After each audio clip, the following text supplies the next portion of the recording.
Hello YTPC, Three Rivers Piper. Just a short film.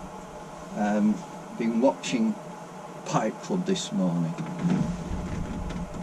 Young gentleman, absolutely superb. You do need to go and check out his channel. He was talking about the one that got away, salmon, and just talking about the fishing there. I ain't getting the call the rod, so I'm just taking a break from sorting out some trout and grayling kit to go down on the river, hopefully sometime this week. Just having a brew.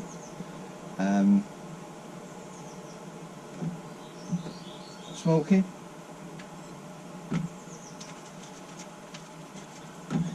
When I get a chance.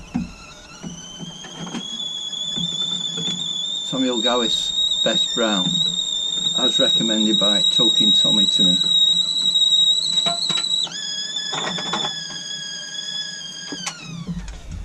And Virginia, slow burning. I've been having quite a few pipefuls of this. I don't know if you can see that with my shaky hands. Lovely smoke, straight from the tin. It's been smoking fine, but I'll soon change that now, won't I?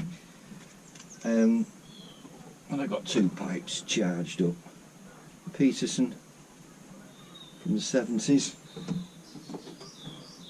And I think it's a Country Gentleman, Corn Cob. And I think it's a Corn Cob I'm going to go with on this session. Sean, Ghost Cob, he asked, when I was commenting on one of his productions, Three Rivers, was it something to do with the Steelers and their old stadium? No, it's about Three Rivers, which pertains to a book that I've now finished. I think John Dale Piper did mention it in Dispatches when, well, it's now finished. I've had two proofs. I've just made one or two alterations, and it's going back to the printers next week. And then in about 5 weeks' time, that book will be out. But just a short resume. It's about fly fishing through the Scottish borders, Three Rivers in particular. Yeah, well done, Mo. Excuse me.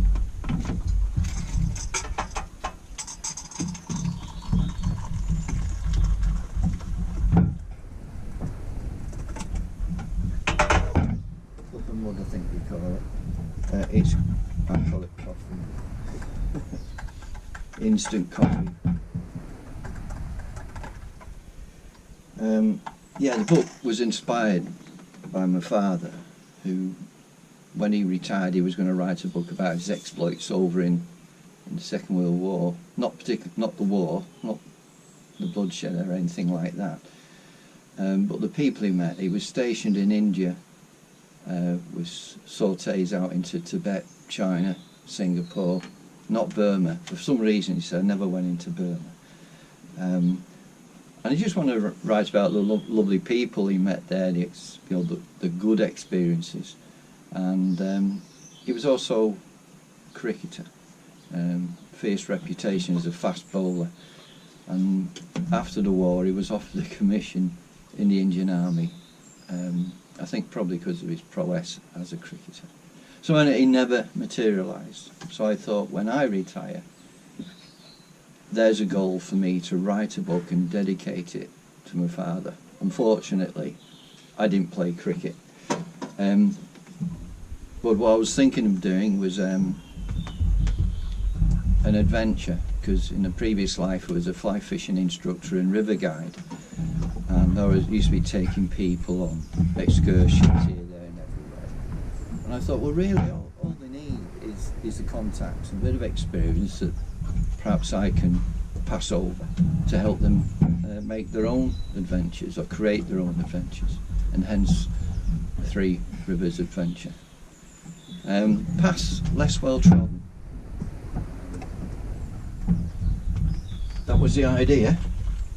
More on a, not so much a budget, but less costly than some of the higher profile rivers. Same fish actually, if you think of some of the rivers there. It starts in southwest Scotland, then moves into central Scotland, then over towards the east side of Scotland. And it's not just the fishing, it's more the adventures within the adventure, the hostelries, the history, planning the adventures. So yeah, that's what the Three Rivers is about, and perhaps tell you a bit more about it when the book gets printed. I'm only doing 500, so it's a first and last edition 500. I've already got quite a number of people local and as far away as New Zealand. Josh James, distant cousin, he'll be getting probably 2 copies, one for himself and one for his YouTube channel. And there's a few other people that I think would enjoy it. It's not an encyclopedia about time flies or knots or casting or watercraft, although there's a bit of that in it, and as it happens kind of way. It's more about the, yeah, it sounds a bit corny, but it's more about the journey, the people, the camaraderie, the kind of escapades you get caught up into without even trying. And hopefully, yeah, there's a bit of history along the way, but it's a template that you don't have to be a fly fisher. You can go and play golf, you can just be a historian or a tourist or an artist or a walker. You can just use the same template, the same billets, hotels, the same roads, but all the venues are connected via roads less well trodden with a bit of history along the way. So it'll keep you amused. But anyway, thanks to Pipe Club, I'm getting the call of the rod, so I'm digging out my rods, dusting off literally the dust. See how we go on.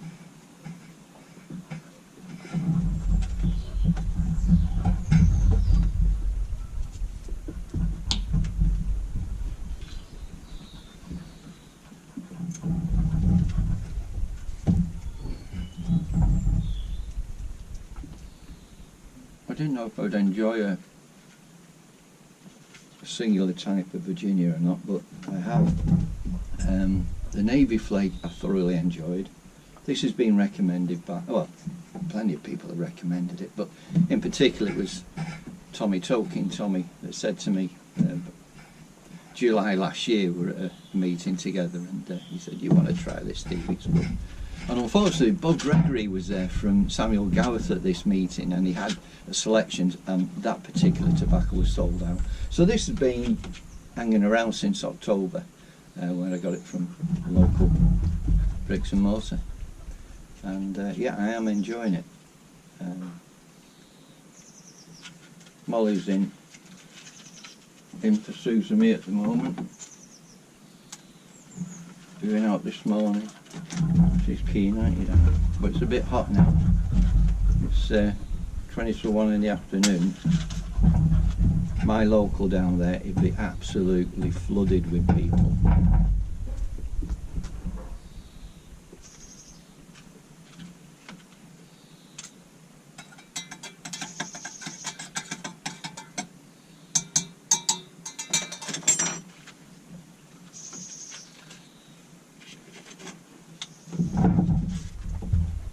The tin notes on this, I couldn't smell anything at first. And then I went back to it, it was almost like a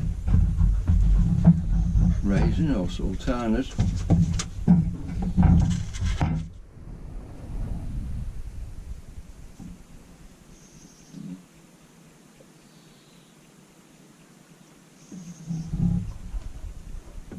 Yeah, I do talk a lot, don't I? So I'm just trying to enjoy this for a moment. I do enjoy it. I thought there might have been tongue bite with it, but no, it's a nice burning tobacco.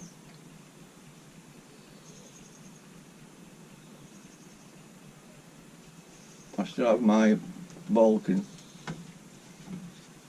Samuel Gawith to look forward to. Bob Gregory is now retired from Samuel Gawith, and I believe there's an amalgamation within the company of Gawith and Hogarth. All the same people, nothing's changed. headlines, I think. Tobaccos, I doubt for 1 second are going to be any less wonderful. I'm sorry, Molly. I know that. She put it at the side of me. Yeah, there we go. So, not a lot else to report at the moment.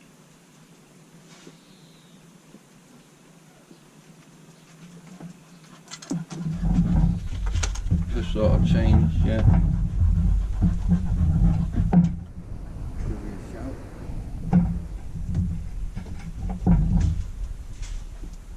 Buck-eyed piper. Saying about how enjoyable his over-the-counter blend in America, and his corn cob, and how there's so many expensive pipes around and you can just enjoy it, you know. A relatively inexpensive pipe and tobacco. Of course, in the UK there's no reasonably priced tobacco. And I agree with him. Some of the sweetest smokes out there. I've got another corn cob, quite a deep bowl. I like the deep bowls. Many years ago, back in the 70s, I had a little corn cob. It's only a small bowl, and it was not good for me. Well, I'm finding that I do like a bigger bowl now. Probably because I'm retired and don't want to run around as much. So there we go.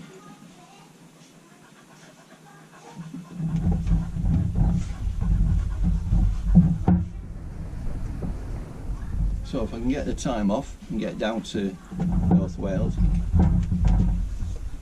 get on the river, I'll give you a shout. Hope everyone's keeping well.